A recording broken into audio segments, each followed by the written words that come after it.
How do you burn down a planet that is 70% water?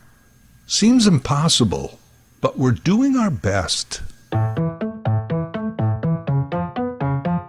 I'm Larry Fedoruk, and this is Later That Same Life.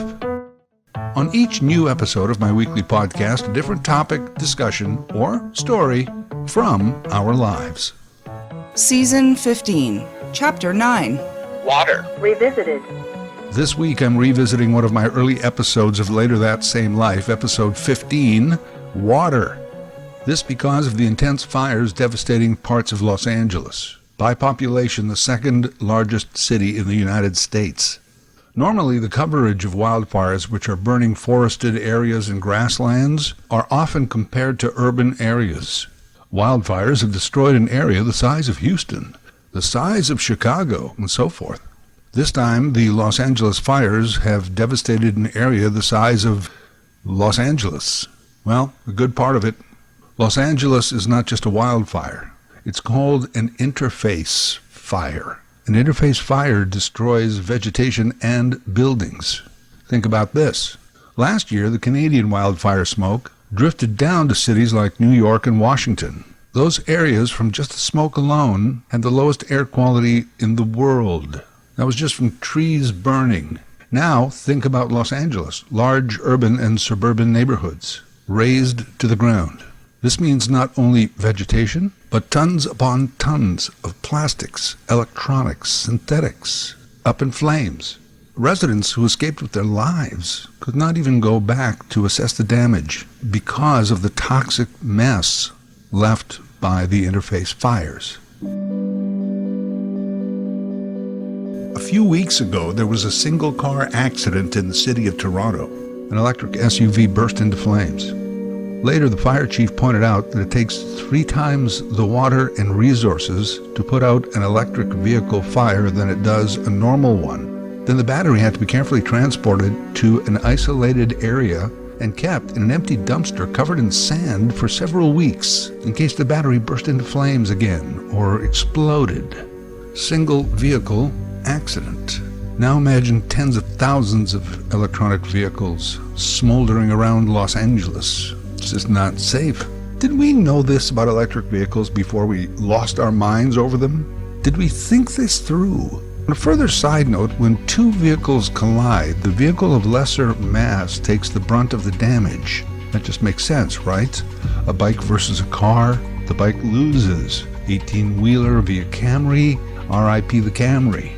Electric vehicles have a greater mass than their fossil fuel counterparts. They weigh more, largely because of the battery. Two similar-sized vehicles collide, one is electric. Guess who loses? Did we think this through?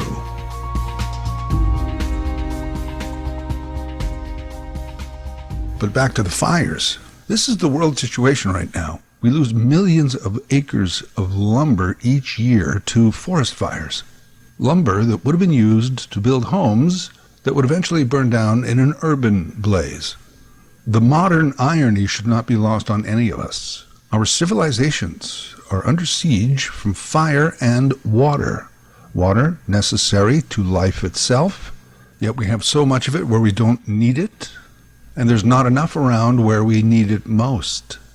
And gee, I hate to be the 1 billionth person to say so, but this is a result of climate change. Man-made climate change. It's like we've been giving Mother Nature the finger for the last 100 years of highway. And finally, Mother Nature had enough. She boxed us in on the side of the road and is now giving us the road rage beating of a lifetime. Los Angeles itself is an irony. Last year, Los Angeles and area got so much rain that vegetation sprouted like it hadn't for decades. Then 9 months of drought.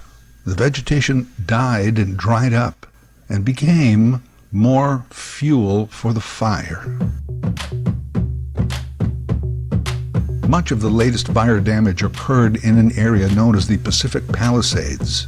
About 100 years ago, it was a barren, stark land, a desert of sorts, surrounded by cliff-like structures. Thus the term palisade. Palisade is a wall, a fence, or even a line of trees that is used for defense purposes or privacy.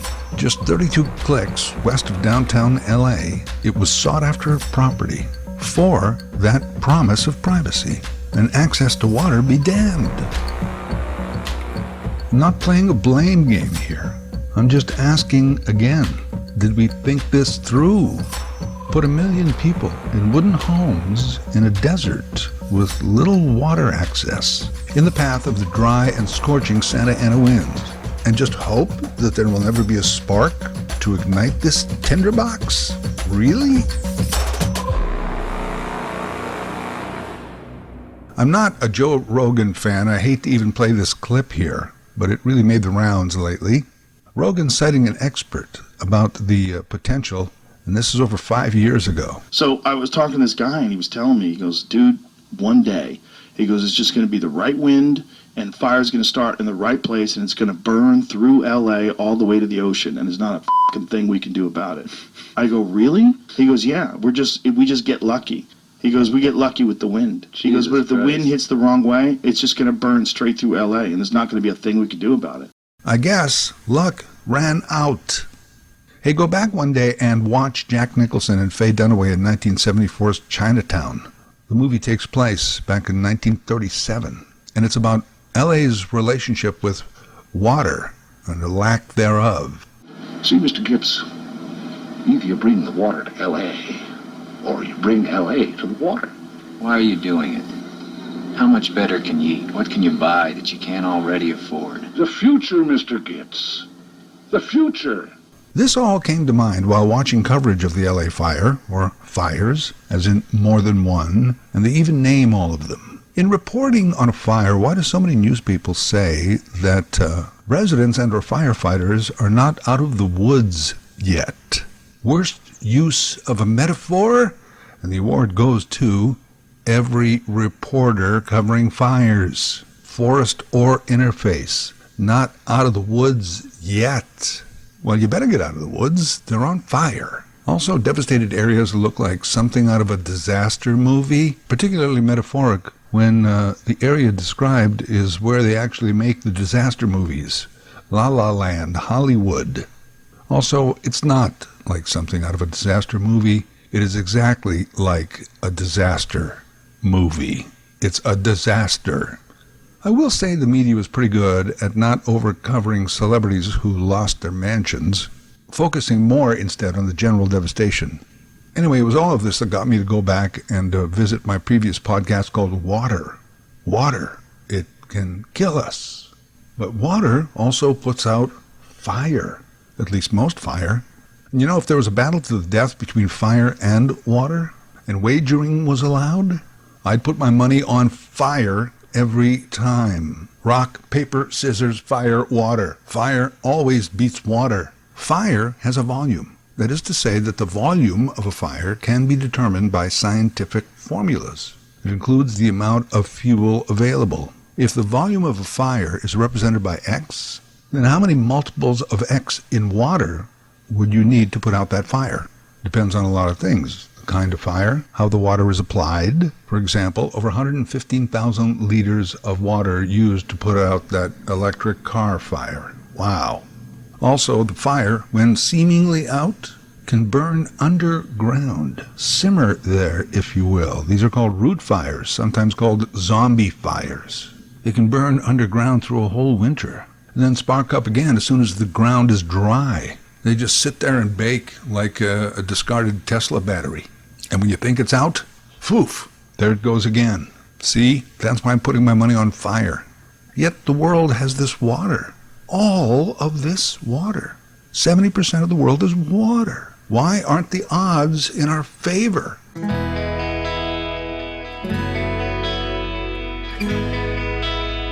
The first challenge is that most of the world's water is ocean. Earth is 70% water, but only 3% of that is fresh water, and only 0.5% is available to us. The rest of it is frozen under glaciers and ice caps. Mind you, less and less of those. It's very polluted, or it's so far underground that no one wants to drill for it. With fire comes heat and light, which is essential to life, but even more essential to life is water. Most of the world is water and most of the water is ocean. That's what we know.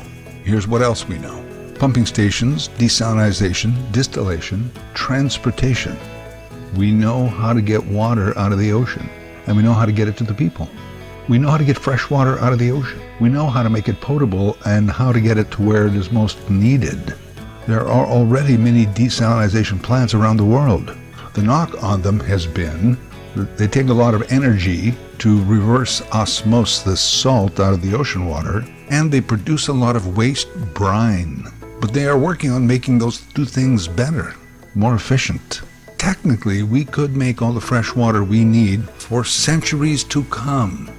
The Earth has 326 million trillion gallons of water, either on it or in it, plus billions of gallons of water in various forms of precipitation fall from the sky every year.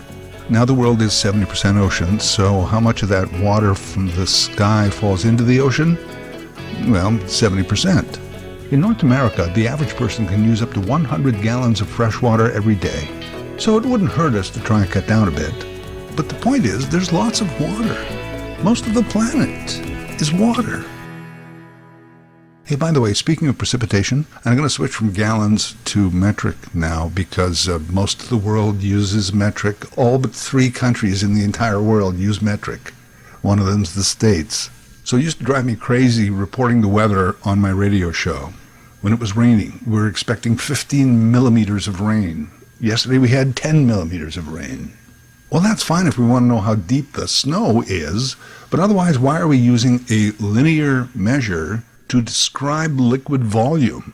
We don't do this anywhere else. No recipe calls for 10 millimeters of milk. You don't go into a bar and order 16 centimeters of beer, please. I know there used to be a yard of ale, but those days have passed. I wanted to know how much liquid fell from the sky. So if we get 10 millimeters of rain, how much water actually fell to Earth? Well, there's a formula. For every square meter of land, that's not that much, a square meter, 1 millimeter of rain means 1 liter of water. So if your yard is 10 meters by 10 meters and we got 5 millimeters of rain, that means 500 liters of water just fell into your yard in the course of an afternoon. The soil and the sewer system handled most of it. Remember a couple of years ago when we had those high lake levels for Lake Ontario and everywhere else? Well, think of something that is 29,000 square kilometers. How many square meters is that? And then we had 50 millimeters of rain, and then the next day 30, and then the next day 50. Billions of extra liters of water falling from the sky. You start doing all that math and your head is swimming. And so is your house down the creek. So let's say now we have all this fresh water. How do we get it to the places where it's needed? Well, this one is easy. Pipelines. Canada already has almost 1 million kilometers of pipelines running here, there, and everywhere across the nation. Enough pipeline to go from the East Coast to the West Coast and back again almost 100 times. We have gathering pipelines, we have feeder pipelines, transmission lines, distribution lines. 120 nations in the world. We have 3.5 million kilometers of pipeline. Canada itself has a lot of it because we're so vast. These pipelines carry fuel. And believe me, I'm not suggesting that we repurpose them for water. I'm just saying that when we have the will, we already have the technology and ability to build pipelines and deliver liquid to anywhere we want it to be. Not mentioned among the pipeline totals are every town and city who has running water. They have a whole series of pipes and a delivery system so that we can all have running water at our fingertips out of a tap, hot and cold. We know how to move water around, so we have the ability to get water wherever we decide we need it. Where is the will? Don't tell me there's no money in it. Because in modern society, we don't just do things to make money. We do things to save money and things so that we don't have to spend other money. What is the cost of water pipelines all across our country? Not just in cities, but into forests and fields? Where's that money? Well, where is the $56 billion to rebuild Los Angeles? And even if it was easy to rebuild homes, How do you rebuild communities? That takes decades. And at what cost? And money-wise, by the way, here's something else. The insurance companies, the bottom feeders of the economic system, they now refuse homeowner insurance if you live in a designated dangerous area, or charge premiums that are not affordable to most people. Can't afford home insurance? Well, then you can't get a mortgage. When you can't get a mortgage, you can't own a home. So only the rich will be able to afford homes. The poor and the middle class face a greater chance of homelessness. Entire social structures could change. Governments try to regulate insurance companies. Sometimes it works, sometimes it doesn't. Sometimes an insurance CEO just gets shot in the back. Insurance companies. This is what they do in a disaster.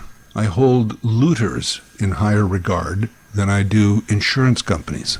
So where's the money to rebuild Los Angeles? Where's the money to rebuild the rest of California from the last time? And Oregon, Washington, British Columbia, Ontario, Greece, Turkey. Remember a few years ago, Australia almost burned down. Wherever there is fuel and oxygen and ignition, there will be fire. But imagine this. Hey, we got a fire in the forest. No problem, we'll turn on the sprinkler system. State of California actually did that with their redwoods years ago. They put a sprinkler system into the forest. Pipelines and sprinkler systems. I actually think this idea could be realized. The current system is that there's really no system. Our best ideas are fire departments. They'll send a truck over and hope that the hydrant works.